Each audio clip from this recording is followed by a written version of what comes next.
Vor dem Herrn her kam ein großer und gewaltiger Sturmwind. Der Berge zerriss und Felsen zerbrach. In dem Sturmwind aber war der Herr nicht.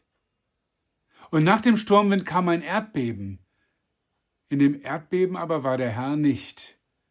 Und nach dem Erdbeben kam ein Feuer. In dem Feuer aber war der Herr nicht. Nach dem Feuer aber kam das Flüstern eines sanften Windhauchs. Ihr Lieben, ich grüße euch zu einer neuen Folge von Morgenmut mit der Losung aus 1. Könige 19, 11 und 12. Und wir erleben, wie Gott den Propheten Elia in die Stille führt.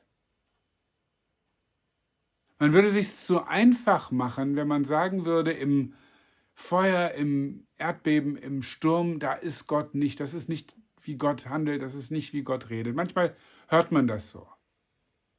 Also Gott ist immer die stille, sanfte Stimme. Aber natürlich gibt es in der Bibel auch die anderen Beispiele, auch die lauten Gotteserfahrungen. Ich glaube, der Punkt ist, dass der Prophet Elia, der hat den Sturm erlebt, der hat das Feuer erlebt. Er hat gebetet, dass es nicht regnen soll als Gericht über Israel. Und es hat 3 Jahre nicht geregnet und dann hat er wieder gebetet und der Regen kommt. Er hatte gerade diese große Konfrontation auf dem Berg Karmel, das sogenannte Gottesurteil, Auseinandersetzung mit den Priestern des Baal, dem König Ahab gefolgt ist. Und da kam das Feuer. Ja, es war dieser Test. Jede Seite hat einen Stier auf einem Altar und welcher Gott mit Feuer antworten wird, das ist der wahre Gott. Und die Baalspriester rufen vergebens. Elia verspottet sie noch und dann geht er zu seinem Altar, zu seinem Stier, schüttet noch Wasser drauf, extra Handicap, und ruft zum Herrn und er kommt mit Feuer. Er kommt mit Gewalt. Das ist auch eine gewalttätige Geschichte. Und dann kommt die Morddrohung gegen Elia von Isabel, der Königin, der Frau von Ahab. Und er flieht und er klappt völlig zusammen. Man kann die Emotionen vielleicht ein bisschen nachempfinden. Nach dieser großen Anstrengung, nach der großen Anspannung, klappt er weg in so einem depressiven Schub und sagt, das hat alles keinen Zweck, ich will nur noch sterben. Und Gott geht ihm nach. Und er kommt schon da, nicht im Erdbeben und nicht im Feuer. Er versorgt ihn, er lässt ihn schlafen, er lässt ihn essen, er lässt ihn nochmal schlafen, er lässt ihn nochmal essen. Und schließlich macht Elia sich auf den Weg zum Horeb, zu dem Berg, wo Gott dem Mose begegnet ist schon. Und er hatte diese großen, gewaltigen und gewalttätigen Auseinandersetzungen hinter sich. Und jetzt kommt hier der Donner und jetzt kommt hier das Feuer. Gott sagt, stell dich dahin, ich will dir begegnen. Aber dann begegnet Gott ihm in der Stille mit dieser sanften Stimme. Als wenn er sagen wollte, Elia, es ist nicht immer Vollgas, es ist nicht immer diese laute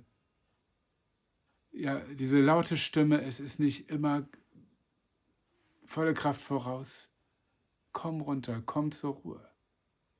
Iss, trink, schlaf. Repeat.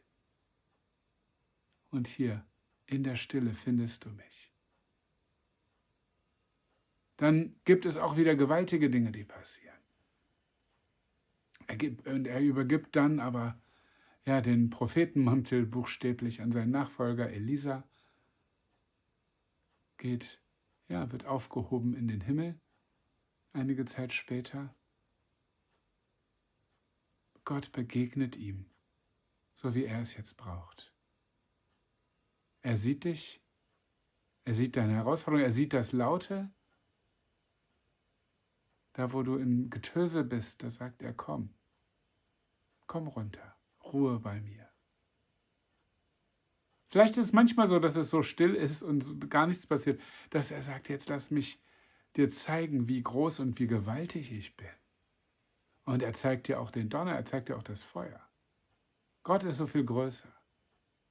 Wir können ihn nicht in unsere Box stecken und sagen, wenn er kommt, da muss der Blitz einschlagen. Oder wenn er kommt, da muss alles ganz still sein und nur eine Kerze. Gott hat so viele Wege.